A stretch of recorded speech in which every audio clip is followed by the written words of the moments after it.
Yo, what's up guys? Welcome to Cyber Toge. Today we're going to be installing the Lian Li HydroShift 2 Curved Oled. Such a long name.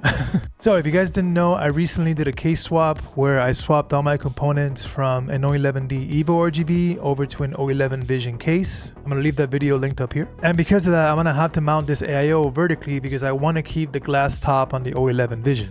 And to do that, you have to make some modifications and adjustments to the AIO in order for it to fit vertically in this case. But first, let's do an unboxing. So in the box, you get your screen, the radiator, and accessories for both AMD and Intel. I did get the fanless version because I already had fans to go with it. And this version goes for $279. Now, as you can see, the tubes come ready for horizontal mounting. And they're routed this way because that's one of the features of this particular AIO, that it basically really simplifies the tube routing. But since it's going vertically, we're actually going to have to remove these brackets. Now hang on to these because you might want to mount it horizontally down the road. And the reason why you got to take them off is to loosen up the tubes. That way you can route them properly in the 011Vision case. Now, one thing I've seen online and not many people have talked about it in detail, this particular plastic cover right here, a lot of people remove it and basically gives the illusion that this radiator won't fit with this plastic cover vertically mounted. But this is what I did. This black bracket right here, I actually bent it down slightly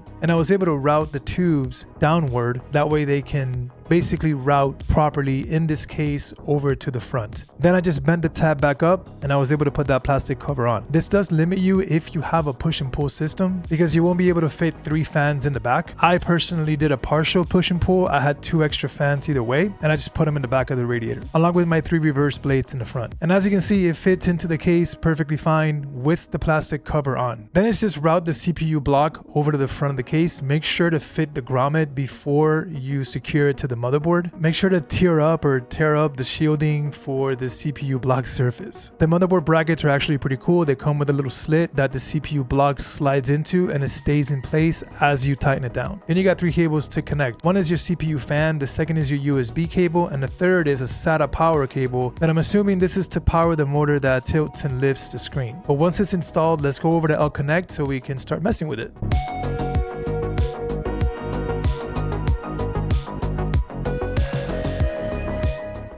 Alright guys, so jumping onto L Connect, first of all, make sure you have the most up-to-date version. If you have the old version, it would not recognize the AIO screen, so make sure you have the most up-to-date version.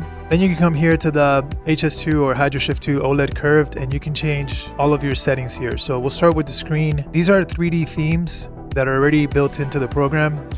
You can apply them and use them if you like any of them. In this full version, in this full screen version, you also have 2D themes and you can apply different backgrounds or some of these themes that Lian Li has pre-built. For example, this one here is the same as the one on the universal screen. So you could have, both of the screens kind of matching with cyberpunk aesthetic metrics. And they have a bunch of other different versions as well. This one's actually pretty cool. The one with the black hole or the spaceship or something like that. It's pretty dope. Then you have custom themes. And that's when you can make your own theme basically. So you can put your own custom background and then come here to theme info and put whichever one of these built-in kind of metrics skins they have, and then also go to modular and you can just make your own. Then you have the dual split, and the dual split basically breaks the screen into 2, and then it'll have one section here and one section here. So you hit apply and you have both of those backgrounds there that you can change. For example, you want to change the background on this one, you click on that one and then you come here, apply the background, and it'll change that background on the screen. And then same thing for this one, you can come here, you can change this one too, and it'll change that background as well. Then you have the triple split, and this one I haven't really messed with it that much, but it's essentially the same thing, that it lets you break the screen into basically 3 different sections and you can modify every single one of those sections. So here in pump speed, it'll basically, I have it set to CPU because I have it going to my CPU fan, so you want to make sure you have your pump screen correctly, but you can make a custom curve if you want. I leave it default at CPU. And in lighting effects is where you change the lighting, and this is when, for example, right now the default one is rainbow, but I've been using this one recently, paint. I already have it set up. Hit apply and it changes the RGB so it can match the rest of the case. And then in device settings down here is where you can move the screen up and down. So right now I have it all the way up. Just drag this all the way down and it'll move the screen down. And then same thing for the tilt feature, that right now I have it at 20 degrees, but you can bring it back up to 0 and it'll change it to like its default location, or you could bring it all the way to 45 degrees and it gives you that you know, it kind of moves it to the right or tilts it to the right, and you can, you know, have that your screen displayed in that configuration. I like mine's at 20, so I'll leave it there at 20, where you can still see the screen from where I'm at and still see the side of the screen as well. And then you have offline mode clock, which basically is an offline clock. When your PC is off, it'll show a clock on it. And then one of the cool things about this screen is that you can use it as a secondary screen as well, which is pretty cool. I mean, you can literally play video games on it. Also, it's not just flashy. I've noticed that the cooling is much better on my processor right now.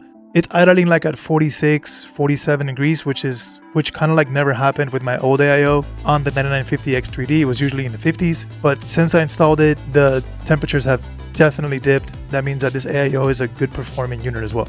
So anyways, guys, let me know what you think about the HydroShift 2. Are you planning on getting one yourself? Do you think it's overpriced? Do you think it's worth it? I think it's a pretty cool AIO, but it'll fit more on like high-end builds, or like maybe like mid to high-end builds. Obviously, it's really expensive, so on a budget build, this would not be a good option. But overall, it's a great product, and the cooling on it is way better than my old Thermalright AIO, so just for that, it's totally worth it for me. Anyways, guys, if you enjoy the content, please consider dropping a sub, and I'll catch you guys in the next one.